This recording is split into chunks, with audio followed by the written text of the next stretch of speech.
이런 말씀 하셨어요? 실제로 6.13 지방선거 끝나고 나서 보수의 희망이 없다?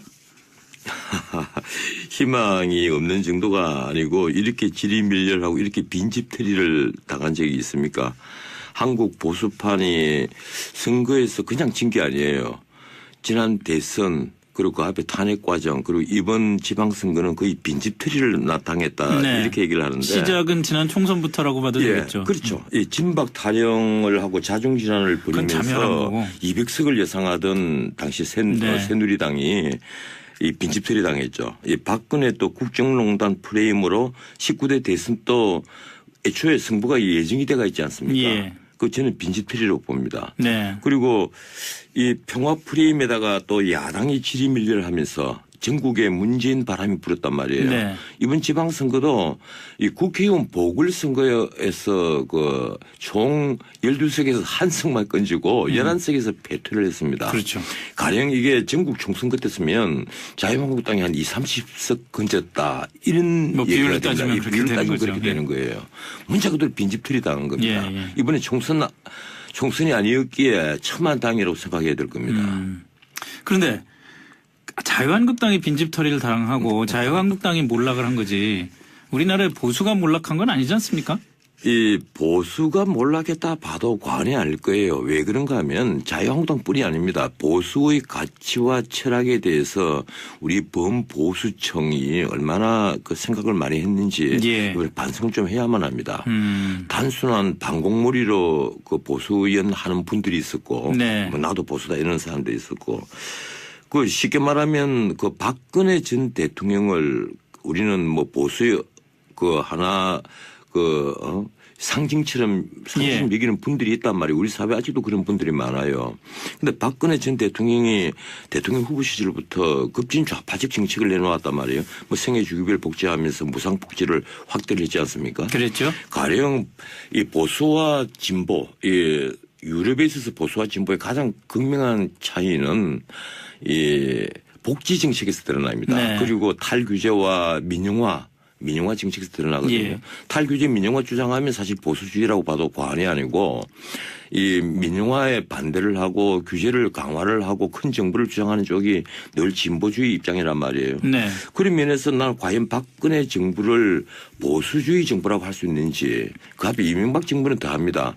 문제가 또 실용주의 정부였죠. 그렇죠. 예, 그렇다고 보면 우리 보수가 과연 그리고 보수 정당이 보수주의 정책에 충실했는지 한번 이 가치와 철학에 있어서 충실했는지 되돌아볼 그리고 다시 성찰해야만 할 그런 시기라고 봅니다. 그렇다면 이명박 정부에서부터 우리 보수가 보수의 리더를 잘못 선택했다는 말씀이시네요. 다시 말해서 지역적으로 뭐 영남 출신이다.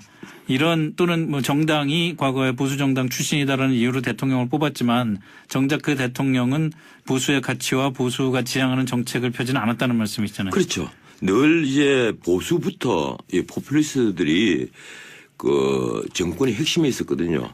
대중이 원한다면 그리고 국민이 원한다면 뭐 국민의 뜻을 받들어 국민의 눈높이에 맞춰 늘 이런 식으로 하면서 그 가령 우리가 군 복무기간만 따져보세요.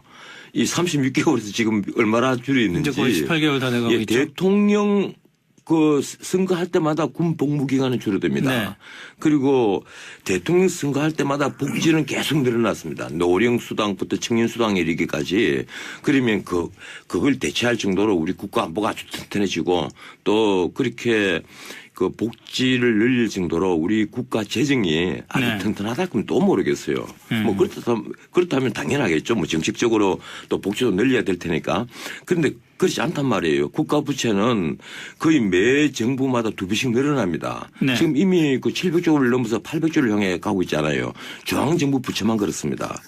그런데도 매 정부마다 이렇게 포퓰리즘 정책을 펴는 것은 뭐 진보판이, 진보 좌판이, 보수 우판이 이걸 따질 필요가 없는 것 같아요. 이런 복지 정책만 해도 그렇고 기타 여러 가지 정책이 많아요. 지금 이 현 정부가 하고 있는 소득주도 성장 이건 아마 경제학자들 100명 모아놓으면요. 이 정책에 찬성하는 사람은 2~3명밖에 없을 겁니다. 원래 소득주도 성장이라는 경제적인 그 정책 비전 자체가 그 전체적인 우리 신자유주의 경제 안에서 그 좀 일종의 그 소수 그룹에 속하는 경제학자들이 주장을 많이 해왔던 거다. 뭐 어떤 분은 듣도 보도 못한 경제학이라는 얘기를 하죠. 그런데 사실은요, 국가 위기 상태, 예. 위기 상태에는 이 소득주도 성장 이론이 들어맞을 수가 있어요. 네. 돈을 풀어서 이 쓸 돈을 마련을 해줘야만 예, 예. 기본적으로 이 저소득층 이 움직이고 그리고 내수가 활성화되고 경제가 다시 일어설 수 있다. 이런데 이제 바탕한 이론인데 이게 장기적으로 쓸 그런 경제 이론은 아닌 것으로 저는 압니다. 네. 제가 뭐 경제학 계통으로는 그렇게 아주 그 깊이 공부를 하지는 못했고 뭐 경제단체장을 2년 한 것밖에 없는데 제 이 천박한 경제 지식으로도 이 소득주도 성장 이론은 지금 정부가 바꿔야 할 때가 온 것 같아요. 그런데 지금 말씀하신 걸 들어보면요. 소득주도 성장 같은 정책은 보수가 반대를 했어야 된다. 그다음에 복지 문제도 당연히 저소득층의 복지를 높이기 위해서 우리 나라 전체가 노력해야 되는 건 사실이지만 지금 같은 정책은 너무 파퓰리즘적인 복지 정책이기 때문에 이런 정책을 쓰지 말았어야 된다. 내세우지 말았어야 된다 말씀하시는 거잖아요. 그런데 그렇죠. 이명박 정부부터 시작해가지고 박근혜 정부까지 수많은 대통령 선거부터 수많은 선거를 거치면서 예를 들어서 진보 정당은 계속적으로 그 포괄적 복지, 무상 급식, 또 소득주도 성장, 뭐 기초수급제도 이런 것들을 계속 공약으로 내놓는데 보수는 앉아서 그런 것들은 안 된다. 이렇게 하면 오히려 그 전체적인 나라의 복지를 더 훼손시키는 거다. 다른 방식을 택해야 된다. 이렇게 주장을 과연 했다면은 이렇게 복지 수요가 높은 시점에 보수가 집권을 할 수 있었을까요? 그래서 이제 민주주의가 성숙되는 것은 네. 그 이념의 대중화, 이 민중이 이제 이른바 좌파들이 민중이라고 표현하잖아요. 네. 근데 민중이 나쁜 말은 아니에요. 이 민중이 정말 얼마나 제대로 깨어나느냐. 예. 그리고 미래 세대가 정말 그 제대로 대접을 받고 있느냐, 네. 이 대우를 받고 있느냐에 따라서 나는 좌우된다고 봅니다. 네. 이 우리 민주주의가 아직도 일천하니까 사실은 이게 다수의 폭정이라는 말이 지금 들어맞는 것 아니냐 이런 생각을 저는 가끔가다 합니다. 이게 존 스튜어트 밀이 아주 옛날에 한 얘기예요. 예. 그리고 토크빌도 했던 얘기고 네. 다수의 폭정. 그러니까 우리 사회 어느 사회든 간에 우리 사회뿐 아니고요. 어느 사회든 이 다수는 가난한 사람들입니다. 이 상대적으로 그래요. 네. 상대적으로 부자는 늘 소수란 말이에요. 그렇죠. 그리고 권력과 모든 부는 집중되기 정책은 마련이니까. 이제 가난한 사람 편에 쓸 수밖에 없다는 것인데 네. 그래서 다수가 일방적으로 폭정을 일으킬 경우에는 그 티레니 오브 머저리티 영어로 그렇게 표현을 하는데요. 이 다수가 폭정을 일으킬 경우에는 사회는 후퇴를 한다. 네. 우리 경제학에서는 이제 중진국의 함정에 빠진다고 얘기를 하거든요. 그렇게 빠진 나라들이 아르헨티나라든지 한때 포르투갈, 스페인 이런 나라들입니다. 예. 지금 그리스가 그렇고요. 이탈리아가 국가 부채가 거의 그 총 생산의 한 132% 정도이지 않습니까? 이게 네. 벌써 한 7, 8년이 됐어요. 130%가 넘은 것이. 네. 그리고 개선한다고 하지만 그걸 벗어나지는 못해요. 네. 이러니까 이탈리아 국채 금리가 뭐 엄청나요. 그렇죠. 예. 한국에서 이 정부 부채에다 공기업 부채 포함하면요. 거의 국민 총생산에 맞먹습니다. 지금 국민 총생산이 1,550억이거든요. 예. 그리고 정부 중앙정부 부채만 하더라도 거의 한 800조 가까이 가고 있는데 네. 문재인 정부는 뭐 자신의 임기 끝에 한 900조 정도 맞춰놓고 있을 거예요. 네. 그럼 공기업 부채가 지금 500조가 훨씬 넘는단 말이에요. 물론 여기에는 갚아줄 수 있는 자산이 있습니다. 있으니까 순수한 부채라고는 할 수 없지만 일단 그 적자성 부채, 이 재산이 없는 부채는 거의 한 300~400조는 될 거예요. 네. 이거 다 버티면요. 우리 국민 총생산 1,550조. 거기다 연금 부채는 뺀 겁니다. 지금 이게. 예. 우리는 공무원 연금 이 박근혜 정부 때 바꾼다 이러는데 결국 하나도 바꾸지 못했어요. 못했죠. 노무현 정부가 이 지급률 40%까지 가야만 한다고 지도까지 그려놓은 것을 50%로 맞춰놨지 않습니까? 네. 그래놓고 나서 박근혜 전 대통령은 공무원 연금 계획 잘했다고 얘기를 했단 말이에요. 예. 국민에게 거짓말한 거예요. 공무원 표 때문에 그 표를 얻기 위해서 국민들에게 거짓말을 했단 말이에요. 자, 알겠습니다. 그럼 그 보수가 사실은 보수의 목소리를 제대로 내는데 정말 오래전부터 실패했다는 말씀으로 제가 정리를 할 수 있을 것 같은데 예. 그럼 지금부터라도 보수가 다시 보수를 정당하게 효과적으로 대표하는 정치 체제를 정당이죠 결국은. 가질 수 있으려면은 지금 자유한국당이 뭘 어떻게 해야 됩니까? 무슨 방법이 있을까요? 글쎄요. 이게 보수가 자기 색깔까지도 잃어버렸잖아요. 네. 이 박근혜 정부 때 아니죠. 그 전이죠. 박근혜 대표 시절에 비대위란 걸 만들어서 네네. 이 김종인 씨, 이상돈 의원, 경제민주화. 예, 그리고 이준석 씨 같은 사람들이 들어가서 당 색깔을 파란 색깔에서 빨간 색깔을 바꿨잖아요. 예예. 이 서구에서는 빨간 색깔이라면 전부 다 좌파 색깔입니다. 예예. 근데 왜 빨간 색깔로 바꿨는지 나 이해를 못 하겠어요. 그리고 당에서 보수를 빼자고 그랬잖아요. 김종인 선생이. 네네. 네, 그때 깜짝 놀랐어요. 그리고 이른바 경제민주화 얘기를 했단 말이에요. 예. 경제민주화는 독일의 그 산별노조가 이 독일 사민당이 1970년에 빌리 브란트가 집권하니까 제일 처음에 강행 제안했던 내용이에요. 정치민주화, 경제민주화, 사회민주화, 이 삼민주화에다가 국제민주화까지 하자. 이 주장을 했단 말이에요. 보면 기가 막히죠. 네. 그런데 지금 다시 우리가 뭐 비대위를 만들어서 다시 그러면 가치와 철학을 바로 써야지 그게 가능하겠습니까? 나는 뭐 당에서 자유한국당에서 외부 인사를 받아들여 가지고 당을 개혁하겠다. 그것도 웃기는 얘기라고 생각합니다. 스스로 바뀌어야죠. 스스로 바뀐다면 나 가능하다고 봐요. 이 친박 비박 가릴 것 없이 자기 자신에 대해서 철저한 반성을 한다면 스스로 바뀔 수 있다고 봐요.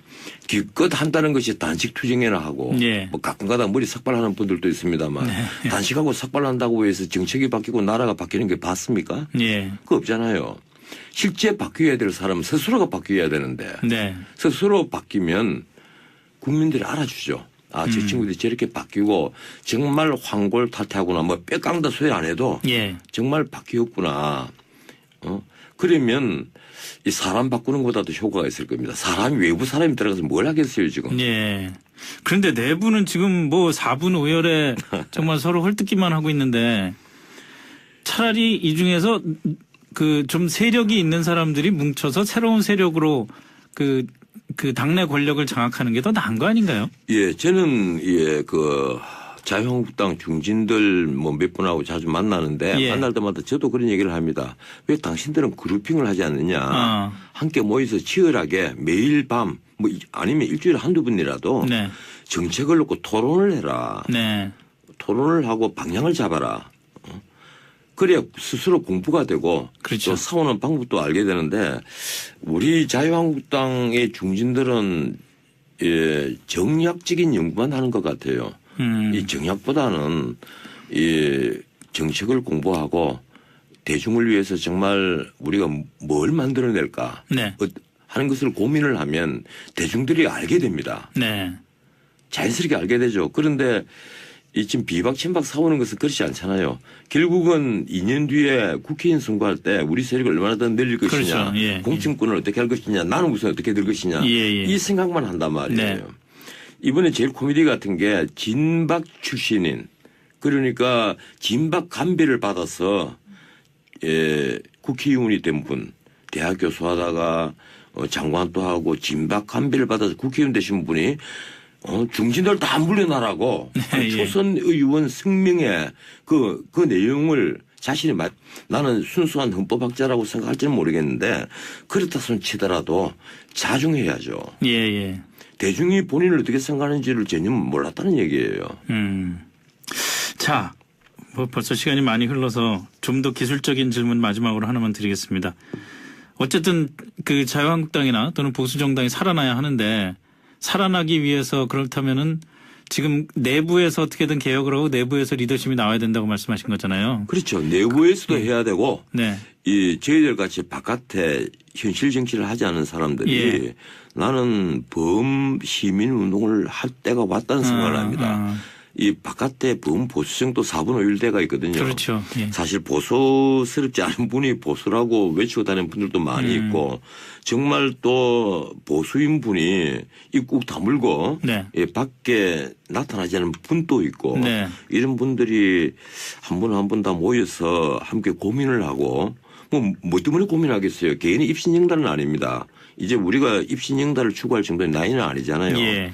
그래서 이 대한민국의 내일을 위해서 또 지금 20대 30대들 더 나아가 지금 10대 어린 친구들을 위해서 이 이 아이들이 앞으로 살아갈 대한민국을 위해서 이 고민을 하고 있는 그런 보수들이 다 좀 모였으면 좋겠어요. 네, 네. 보수와 진보가 추구하는 방향은 똑같아요.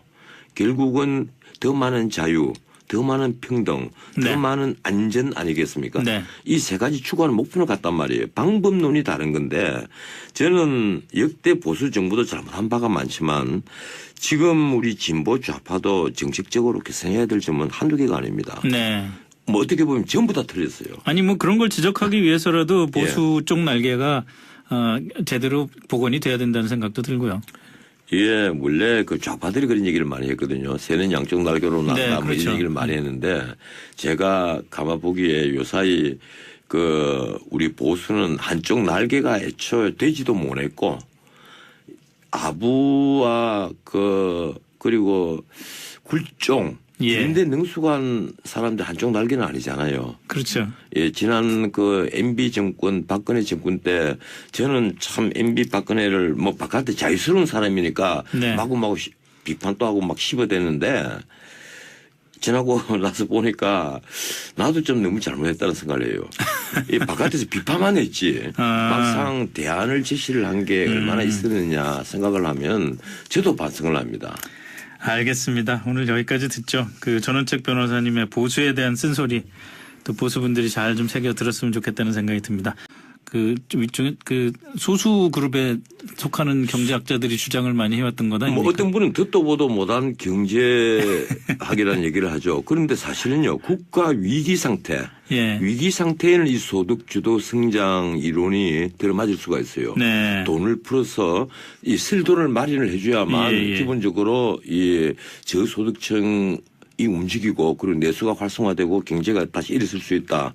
이런데 이제 바탕한 이론인데 이게 장기적으로 쓸 그런 경제 이론은 아닌 것으로 저는 압니다. 네. 제가 뭐 경제학 계통으로는 그렇게 아주 그 깊이 공부를 하지는 못했고 뭐 경제단체장을 2년 한 것밖에 없는데 제 이 천박한 경제지식으로도 이 소득주도 성장 이론은 지금 정부가 바꿔야 할 때가 온 것 같아요. 그런데 지금 말씀하신 걸 들어보면요. 소득주도 성장 같은 정책은 보수가 반대를 했어야 된다. 그다음에 복지 문제도 당연히 저소득층의 복지를 높이기 위해서 우리 나라 전체가 노력해야 되는 건 사실이지만 지금 같은 정책은 너무 파퓰리즘적인 복지 정책이기 때문에 이런 정책을 쓰지 말았어야 된다. 내세우지 말았어야 된다 말씀하시는 거잖아요. 그런데 그렇죠.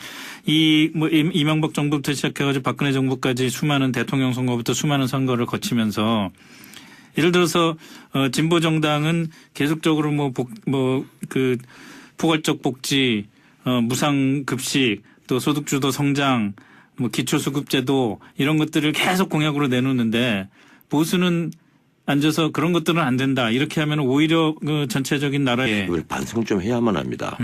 단순한 반공몰이로 그 보수 의원 하는 분들이 있었고, 네. 뭐 나도 보수다 이런 사람도 있었고, 그 쉽게 말하면 그 박근혜 전 대통령을 우리는 뭐 보수의 그 하나 상징처럼 상징 매기는 분들이 있단 말이에요. 우리 사회 아직도 그런 분들이 많아요. 근데 박근혜 전 대통령이 대통령 후보 시절부터 급진 좌파적 정책을 내놓았단 말이에요. 뭐 생애주기별 복지하면서 무상복지를 확대를 했지 않습니까? 그랬죠. 가령 이 보수와 진보, 이 유럽에 있어서 보수와 진보의 가장 극명한 차이는 이 복지 정책에서 드러납니다. 네. 그리고 탈규제와 민영화 정책에서 드러나거든요. 예. 탈규제 민영화 주장하면 사실 보수주의라고 봐도 과언이 아니고 이 민영화에 반대를 하고 규제를 강화를 하고 큰 정부를 주장하는 쪽이 늘 진보주의 입장이란 말이에요. 네. 그런 면에서 난 과연 박근혜 정부를 보수주의 정부라고 할 수 있는지 그 앞에 이명박 정부는 더합니다. 문제가 또 실용주의 정부였죠. 그렇죠. 예, 그렇다고 보면 우리 보수가 과연 그리고 보수 정당이 보수주의 정책에 충실했는지 한번 이 가치와 철학에 있어서 충실했는지 이 되돌아볼 그리고 다시 성찰해야만 할 그런 시기라고 봅니다. 그렇다면 이명박 정부에서부터 우리 보수가 보수의 리더를 잘못 선택했다는 말씀이시네요. 다시 말해서 지역적으로 뭐 영남 출신이다. 이런 또는 뭐 정당이 과거에 보수 정당 출신이다라는 이유로 대통령을 뽑았지만 정당의 복지를 더 훼손시키는 거다. 다른 방식을 택해야 된다. 이렇게 주장을 과연 했다면은 이렇게 복지 수요가 높은 시점에 보수가 집권을 할 수 있었을까요? 그래서 이제 민주주의가 성숙되는 것은 네. 그 이념의 대중화, 이 민중이 이제 이른바 좌파들이 민중이라고 표현하잖아요. 네. 근데 민중이 나쁜 말은 아니에요. 이 민중이 정말 얼마나 제대로 깨어나느냐. 예. 그리고 미래 세대가 정말 그 제대로 대접을 받고 있느냐, 네. 이 대우를 받고 있느냐에 따라서 나는 좌우된다고 봅니다. 네. 이 우리 민주주의가 아직도 일천하니까 사실은 이 다수의 폭정이라는 말이 지금 들어맞는 것 아니냐 이런 생각을 저는 가끔가다 합니다. 이게 존 스튜어트 밀이 아주 옛날에 한 얘기예요. 예. 그리고 토크빌도 했던 얘기고 네. 다수의 폭정. 그러니까 우리 사회 어느 사회든 간에 우리 사회뿐 아니고요. 어느 사회든 이 다수는 가난한 사람들입니다. 이 상대적으로 그래요. 네. 상대적으로 부자는 늘 소수란 말이에요. 그렇죠. 그리고 권력과 모든 부는 집중되기 정책은 마련이니까. 이제 가난한 사람 편에 쓸 수밖에 없다는 것인데 네. 그래서 다수가 일방적으로 폭정을 일으킬 경우에는 그 티레니 오브 머저리티 영어로 그렇게 표현을 하는데요. 이 다수가 폭정을 일으킬 경우에는 사회는 후퇴를 한다. 네. 우리 경제학에서는 이제 중진국의 함정에 빠진다고 얘기를 하거든요. 그렇게 빠진 나라들이 아르헨티나라든지 한때 포르투갈, 스페인 이런 나라들입니다. 예. 지금 그리스가 그렇고요. 이탈리아가 국가 부채가 거의 그 총 생산의 한 132% 정도지 않습니까? 이게 네. 벌써 한 7, 8년이 됐어요. 130. 그 대통령은 보수의 가치와 보수가 지향하는 정책을 펴지는 않았다는 말씀이시잖아요. 그렇죠. 늘 이제 보수부터 이 포퓰리스트들이 그 정권의 핵심에 있었거든요. 대중이 원한다면 네. 그리고 국민이 원한다면 뭐 국민의 뜻을 받들어 국민의 눈높이에 맞춰 늘 이런 식으로 하면서 그 가령 우리가 군 복무 기간만 따져보세요. 이 36개월에서 지금 얼마나 줄이 있는지. 이제 거의 18개월 다 돼가고 있죠. 대통령 그 선거할 때마다 군 복무 기간이 줄어듭니다. 네. 그리고 대통령 선거할 때마다 복지는 계속 늘어났습니다. 노령 수당부터 청년 수당에 이르기까지. 그러면 그걸 대체할 정도로 우리 국가 안보가 아주 튼튼해지고 또 그렇게 그 복지를 늘릴 정도로 우리 국가 재정이 아주 네. 튼튼하다 그러면 또 모르겠어요. 뭐 그렇다면 당연하겠죠. 뭐 정책적으로 또 복지도 늘려야 될 테니까. 그런데 그렇지 않단 말이에요. 국가 부채는 거의 매 정부마다 2배씩 늘어납니다. 네. 지금 이미 그 700조를 넘어서 800조를 향해 가고 있잖아요. 중앙정부 부채만 그렇습니다.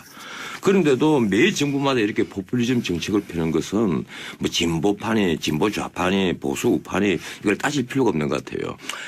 이런 복지 정책만 해도 그렇고 기타 여러 가지 정책이 많아요. 지금 이 현 정부가 하고 있는 소득주도 성장 이건 아마 경제학자들 100명 모아놓으면요. 이 정책에 찬성하는 사람은 2~3명밖에 없을 겁니다. 원래 소득주도 성장이라는 경제적인 그 정책 비전 자체가 그 전체적인 우리 신자유주의 경제 안에서 그 이런 말씀 하셨어요. 실제로 6.13 지방선거 끝나고 나서 보수에 희망이 없다? 희망이 없는 정도가 아니고 이렇게 지리밀렬하고 이렇게 빈집털이를 당한 적이 있습니까? 한국 보수판이 선거에서 그냥 진 게 아니에요.